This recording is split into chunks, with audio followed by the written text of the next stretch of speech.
Tu penses garder un reptile en captivité, le sujet commence à t'intéresser, ben, je te présente aujourd'hui les 5 meilleures espèces à garder en captivité, que ce soit pour un débutant, un intermédiaire ou niveau avancé. Première espèce, le petit gecko à crête. Le gecko à crête, celui-ci, c'est un animal qui est adulte, vit dans une cage en hauteur. C'est un animal qui a un mode de vie arboricole, va aimer les températures qui ne sont pas trop chaudes. On parle de 26 degrés Celsius, c'est suffisant pour lui. Il va manger des insectes, puis aussi de la purée reconstituée.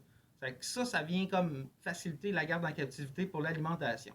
Je vais ranger mon petit gecko à crête ici et présenter ma deuxième espèce, qui est, je suis sûr qu'il y en a qui vont déjà l'avoir deviné. Lui ici,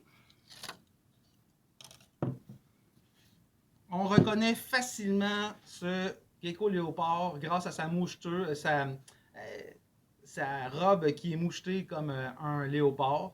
Il va être un animal de petite taille. Ça, c'est un adulte insectivore, vit dans des milieux plus secs, plus arides. On va devoir aménager quand même une cage de bonne dimension pour accueillir notre petit animal. Pensez aussi que c'est un animal qui peut vivre là, de 15 à 20 ans. Ça vit quand même longtemps. Je vais ranger mon petit gecko léopard et présenter. Ici, gecko. On va présenter le suivant. Madame Barbu!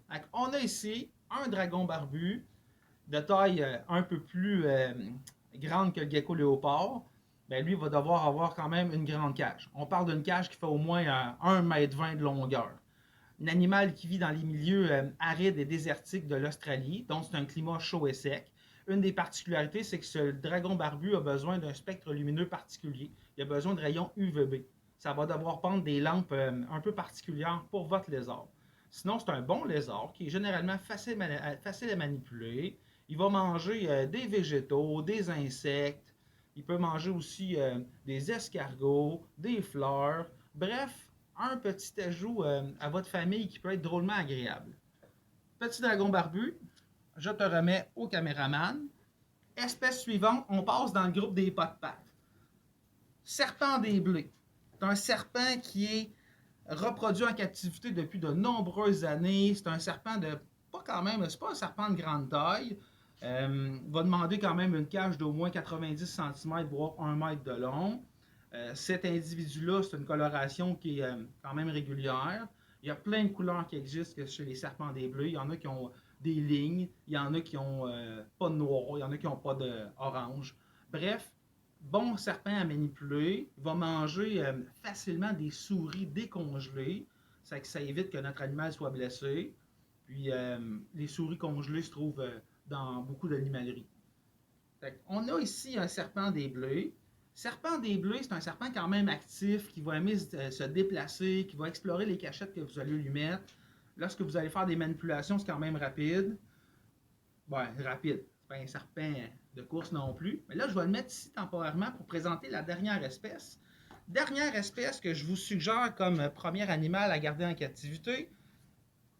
Animal de plus grande taille, mais nous avons ici le python royal. Le python royal est un serpent qui est originaire des régions arides et des plaines de l'Afrique. C'est un serpent qui a un mode de vie plutôt terrestre, un peu plus rond, un peu plus massif que le serpent des blés. Une espèce généralement facile à manipuler. L'avantage des 5 espèces que je viens de vous présenter ici, les 5 sont reconnus pour se prendre dans nos mains. Les 5 sont nés en captivité. Donc, je viens de vous faire un portrait des 5 meilleures espèces à garder en captivité si c'est votre premier reptile. Le top 20 pourrait se faire, mais je vous laisse sauver du temps. Autre chose qui est importante, c'est d'aller chercher des connaissances avant d'avoir un reptile. C'est quoi les températures préférées? C'est quoi son substrat? C'est quoi la grandeur de sa cage? Combien de temps il va vivre? Son alimentation? Les soins de base? Bref, je viens de vous présenter des espèces, mais vous avez un travail de recherche à faire.